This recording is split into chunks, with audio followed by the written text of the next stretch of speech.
Hello friends, my name is Yuvraj. Welcome to my channel Gyan Hub. Today I am gonna teach you class 6th English NCERT book chapter number 7 Fair Play यानी कि ईमानदारी वाला खेल। तो चलिए chapter को शुरू करते हैं। पार्ट 1।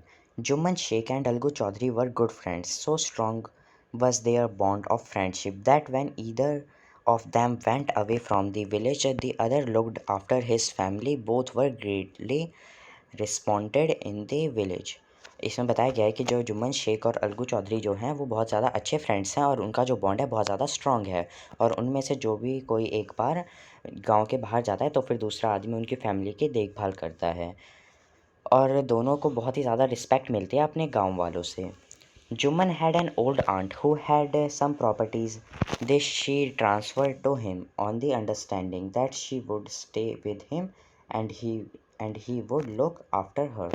इसमें बताया गया है कि जुम्मन की एक बूढ़ी मौसी थी, इसमें आंट का मतलब मौसी दे रखा है, जो कि जिनके पास थोड़ी सी प्रॉपर्टीज़ थी, जो उन्होंने सोचा था कि मैं अपनी प्रॉपर्टीज़ को जुम्मन को ट्रांसफ़र कर दूँगी कि अगर वो मेरी देखभाल करेगा और मुझ पर नज़र रखेगा तो।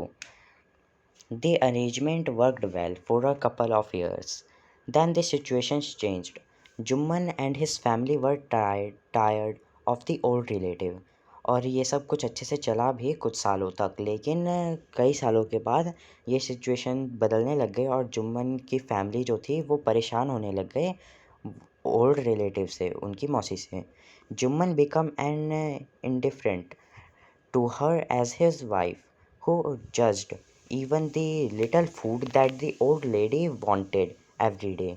She swallowed these insults along with her food a few months. और जुम्मन भी वैसा ही बिहेव करने लग गया जैसे कि उसकी बीवी करती थी उनकी मौसी के साथ, बहुत ही ज़्यादा रूड और ताने देना और उन्हें रोज़ के मुकाबले बहुत ही ज़्यादा कम खाना दिया जाने लग गया था। But patience has its limit, पर पेशेंस की भी तो एक लिमिट होती है ना। One day she spoke to Jumman, my son, it is not obvious that I am not wanted in your house, kindly give me a monthly allowance so that I can set up a separate kitchen. तो फिर एक दिन जुम्मन की aunt ने कहा जुम्मन को कि अब मैं नहीं चाहती कि अब मैं यहाँ पर ज़्यादा देर तक रहूँ, क्योंकि अब तुम लोग नहीं चाहते हो कि मुझे इस घर में रखो, तो फिर मुझे तुम मंथली फ़ी देते रहो, कुछ पैसे देते रहो, जिससे कि मैं अपना एक सेपरेट किचन बना लूँ। My wife knows best how to run the house, be patient, said Jumman shamelessly. तो फिर जुम्मन ने बहुत ज़्यादा बेशर्मी के साथ कहा कि मेरी वाइफ को अच्छे से आता है कि घर को कैसे चलाना चाहिए और कैसे चलाते हैं। This made his aunt very angry and she decided to keep her case to the village panchayat. और ये सुन के आंट को बहुत ही ज़्यादा गुस्सा आ गया और उन्होंने डिसाइड कर लिया कि अब वो इस मामले को विलेज के पंचायत तक लेकर के जाएंगी। For many days the old lady was seen talking to the villagers, explaining her case and seeking their support. Some sympathized with her, others laughed at her, and a few others advised her to make it up with her nephew and his wife. उन्होंने सबको ये सब कुछ बताया, बहुत सारे गांव वालों को अपनी बात बताई, अपना केस बताया, लेकिन बहुत सारे लोगों ने उन्हें सिंपैथी दिखाई और कई लोग उन पर हंसे भी, उनका मजाक भी उड़ाया। और कई लोगों ने उन्हें कहा कि जाओ और अपने नेफ्यू और उनकी वाइफ के साथ अच्छे से रहो एडजस्ट करके। At least she came to Algu Chaudhary and spoke to him, you know chachi, Jumman is my best friend, how can I go against him. तो फिर एटलीस्ट वो जो थी उनकी आंट, वो गए अलगू चौधरी के पास और उसे कहा कि ये सब कुछ करो। तो फिर अलगू चौधरी ने कहा, आपको पता है चाची, जुम्मन मेरा बेस्ट फ्रेंड है, मैं उसके खिलाफ़ कैसे जा सकता हूँ, अलगू ने कहा। But is it right my son to keep mum and not say what you consider just and fair. फिर उनकी आंट ने कहा कि तो फिर क्या ये सही है कि तुम्हें सब कुछ पता है लेकिन तुम चुप रहोगे। What you consider just and fair pleaded the old lady. उन्होंने उससे बहुत ही ज़्यादा आग्रह करते हुए कहा। "Come to the panchayat and speak the truth," she said. Algu didn't reply, but her words keep ringing in his eyes. और फिर उन्होंने कहा आंट ने कि आप पंचायत में आना और सच सच सब कुछ बता देना। लेकिन अलगू ने उस टाइम पे कुछ नहीं कहा, लेकिन उन्होंने जो बोला था, वो जो बोल के जो गई थी, वो अलगू के कान में बार बार गूंज रहा था। Part 2। The panchayat was held the same evening under an old banyan tree. Jumman stood up and said, "The voice of the punch is the over of God." इसमें बताया गया है कि उसी शाम पंचायत लगी और एक बनियान के ट्री के नीचे, बरगद के पेड़ के नीचे। Jumman stood up and said, "the voice of panch is the voice of God." और जुम्मन ने ये अनाउंस किया कि जो पंच की जो आवाज़ होती है, वही गॉड की आवाज़ होती है। "Let my aunt nominee the head panch, I will abide by her decision." तो फिर उसने कहा कि मेरी आंट को ही मौका देना चाहिए कि वही पंच को डिसाइड करे कि वो कौन बनेगा। "The panch knows neither friend और nor enemy, what do you say to Algu Chaudhary?" और फिर उन्होंने कहा कि पंच जो होता है वो ना तो फ्रेंड देखता है, ना ही तो दुश्मन। तो फिर उनकी दी ओल्ड लेडी अनाउंस्ड, फिर उस ओल्ड लेडी ने कहा कि अलगू चौधरी कैसा रहेगा? तो फिर जुम्मन ने कहा, "fine," replied Jumman, hiding his joy over the unexpected piece of luck. तो फिर जुम्मन ने अपनी खुशी को कंट्रोल करते हुए कहा फाइन, और अपने अनएक्सपेक्टेड लक को वो बहुत ज़्यादा खुश हो रहा था वो देख के।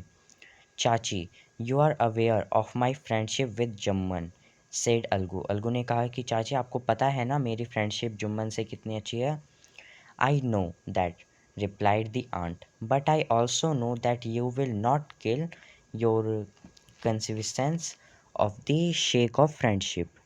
तो फिर उन्होंने कहा, हाँ मुझे पता है, लेकिन मुझे इतना भी पता है कि तुम अपने फ्रेंडशिप के लिए अपने उसूलों को नहीं तोड़ोगे। "God lives in the heart of the panch." God रहता है पंच के हर्ट में। "And his voice is the voice of God." And the old lady explained her case. और कहा उन्होंने कि गॉड की आवाज़ वही होती है पंच की आवाज़। और फिर उस ओल्ड लेडी ने अपना पूरा केस बताया।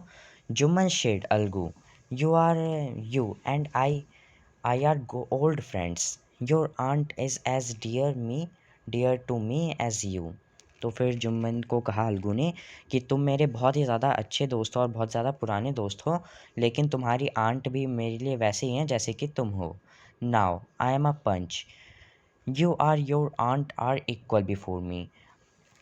सो अब मैं एक पंच बन चुका हूँ, तो फिर तुम और तुम्हारी आंट जो है मेरे लिए अब इक्वल हैं। वट हैव यू टू से इन योर डिफेंस? तुम क्या कहना चाहते हो अपने डिफेंस में? 3 years ago, began Jumman, my aunt transferred her properties to me. I promised to support her as long as she lived.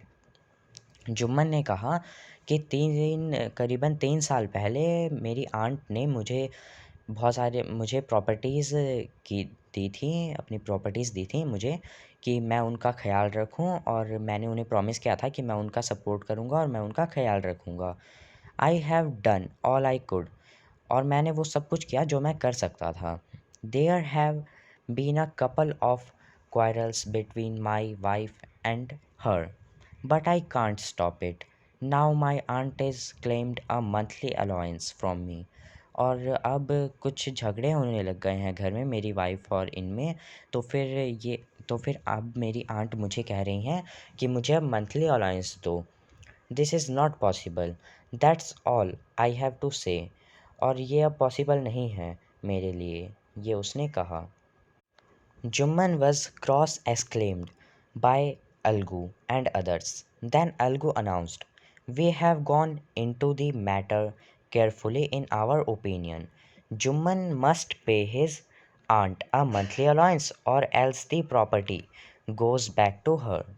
तो फिर जुम्मन ने अपना फ़ैसला सुनाया कि हमने इस केस को बहुत ही ज़्यादा बारीकी से देखा है और बहुत ही ज़्यादा अच्छे से इस केस को समझा है। तो फिर उसने कहा कि या तो जुम्मन को मंथली अलाउंस पे करनी पड़ेगी अपनी आंट को, या फिर वो अपनी प्रॉपर्टीज़ दे दे आंटी को। Now the two friends were seldom seen together, the bond of friendship between them was broken. और उसके बाद अब उन दोनों की दोस्ती बिल्कुल ही जैसे टूट चुकी थी, और अब वो दोनों बहुत ही ज़्यादा अलग अलग चलने लग गए और दुश्मन टाइप के बन गए। In fact Jumman was Algu's enemy and wanted his revenge. और अब जुम्मन जो था वो अलगू का एक एनिमी बन चुका था, जो कि उससे अपना बदला लेना चाहता था। Part 3। Days passed and as ill luck would have it, Algu Chaudhary found himself in a tight spot. One of one of his fine pair of bullslock died. और दिन बीतते गए और कुछ दिनों के बाद अलगू चौधरी को लगा कि अब उसका बुरा समय आ गया है, क्योंकि अब वो अपने आप को एक टाइट स्पॉट में पा रहा था, क्योंकि अब तक जो उसके सबसे ज़्यादा अच्छे बुल्सलॉक थे, यानी कि बुल्स का जो जोड़ा था, वो अब मर चुका था। And he sold the other to Samjhu Sahu. और उसने जो दूसरा जोड़ा था उसने उसे बेच दिया था समझू साहू को, a car driver of the village, जो कि एक कार ड्राइवर था विलेज का। The understanding was that Sahu would pay the price of the bullschlag in a month's time. तो फिर शाहू जो था उसने कहा था कि मैं उस बुल्सलॉग के पैसे 1 महीने में दे दूंगा। It's so happened that the bullock died within a month. और वो जो बुल्सलॉग था वो 1 महीने के अंदर अंदर मर चुका था। Several months after the bullocks dry, Algo reminded Sahu of the money he had not yet paid. तो फिर 1 महीना जैसे ही बीत गया, अलगू चला गया उसके पास से कि हम मुझे पैसे दे दो, 1 महीने हो चुके हैं। Sahu got very annoyed. Shahu जो था वो बहुत ज़्यादा इरिटेट हो गया और बहुत ज़्यादा गुस्से में बोला, I can't pay you a penny for the richest beast you sold me. तो फिर उसने कहा कि मैं तुम्हें एक चवन्नी भी नहीं दूंगा जो कि तुमने बेचा है अपने बीस्ट को मुझे। He bought us nothing but रूइन। उस बीस्ट ने बस हमसे लिया है, उसने हमें कुछ भी नहीं दिया, उसने हमें एक पैसा तक नहीं दिया, बस हमसे लिया है। I have a bullock, use it for a month and then return it to me. और उसने कहा कि मेरे पास एक बुल्सलॉग है, तो मुझे ले लो और 1 महीने के बाद मुझे उसे रिटर्न कर दो। No money for the dead bullock, he said angrily. और उसने गुस्से में आके देते हुए कहा, मैं उसके बिल्कुल भी पैसे नहीं दूंगा उस मरे हुए बुल्सलॉग के। Alagu decided to refer the case to the panchayat. Alagu ने डिसाइड किया कि मैं इस केस को पंचायत तक लेके जाऊंगा। For a second time in a few months preparations for holding the panchayat. और कुछ महीनों के बाद प्रिपरेशंस के बाद शुरू हो गई panchayat were made, and both the parties started meeting people seeking their support. और फिर दोनों पार्टीज जो थी वो अपने लोगों के साथ मिलने लग गए कि वो उनका सपोर्ट करे। The panchayat was held under the old banyan tree.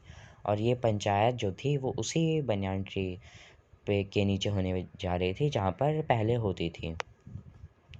Algo stood up and said, "The voice of Punch is the voice of God." और अलगू ने खड़े होते हुए कहा कि the voice of the Punch is voice of the God. Let Sahu nominate the head Punch. I will abide by his decision. तो फिर अलगू ने कहा कि मैं चाहता हूँ कि साहू को ये मौका मिले कि वो किसे पंच बनाएगा, जो भी उनका डिसीजन होगा मैं मान लूँगा। Sahu saw his chance and propose the name of Jumman. Algu's heart sank and he turned pale, but what could he do. और शाहू ने इस मौके का बहुत ज़्यादा अच्छे से फ़ायदा उठाते हुए उसने जुम्मन का नाम बोला। अलगू का दिल जैसे कि मानो दहल गया हो और वो पीला हो गया, बट वो क्या कर सकता था। The moment Jumman became head panch. और ये मोमेंट था जब जुम्मन पंच बन चुका था। He realized his responsibility as judge and the dignity of his office. Could he seated seated in that high place have this revenge now? फिर उसने सोचा कि मैं इतनी ज़्यादा बड़ी पोजीशन पे आके न्याय ना करके मैं अपना बदला लूँगा यहाँ पर. ही थॉट वो सोचता रहा और वो सोचता रहा. No, he must not allow his personal feeling to come in the way of speaking the truth and doing justice. और उसने फिर सोचा कि नहीं, मैं अपने पर्सनल फीलिंग्स को दबा लूँगा भी और मैं बस सच का साथ दूँगा और जस्टिस करूँगा. Both Algo and Sahu started their case. They were cross-exclaimed and the case was considered deeply. Then Juman stood up and announced, "It is our opinion that Shahu should pay Algu the price of the bull's log." तो फिर अलगू और साहू ने दोनों ने start किया बोलना अपना case और दोनों एक दूसरे पर इल्ज़ाम लगा रहे थे. और ये केस बहुत ही ज़्यादा गहराई से जुम्मन ने देखा और जुम्मन ने फिर खड़े होते हुए कहा कि साहू को अलगू को पैसे देने पड़ेंगे उन बुल लॉक्स के. When Sahu bought the bull's log, it suffered from no disability or disease. और जब साहू ने जो बुल्स लॉग जो लिए थे तब उनमें कोई भी खराबी नहीं थी, ना ही तो उनमें कोई बीमारी थी. The death of the bulls log was unfortunate. और जो बुल्स लॉग की जो मौत हुई वो बहुत ज़्यादा बदकिस्मती से हुई थी. But Algu can not blame for it. पर अलगू को इसके लिए कोई भी ब्लेम नहीं कर सकते हैं. Algu could not contain his feeling. He stood up and said loudly, over and over against, "Victory to the Panchayat. This is justice. God lives in the voice of the punch." और अलगू जो था वो अपनी feelings को control नहीं कर पा रहा था और वो खड़ा हुआ और उसने बहुत ही ज़्यादा ज़ोर से चिल्लाते हुए कहा, "विक्ट्री हुई है पंचायत में जस्टिस दिया गया है." और गॉड की जो आवाज़ होती है वही होती है पंच की आवाज़.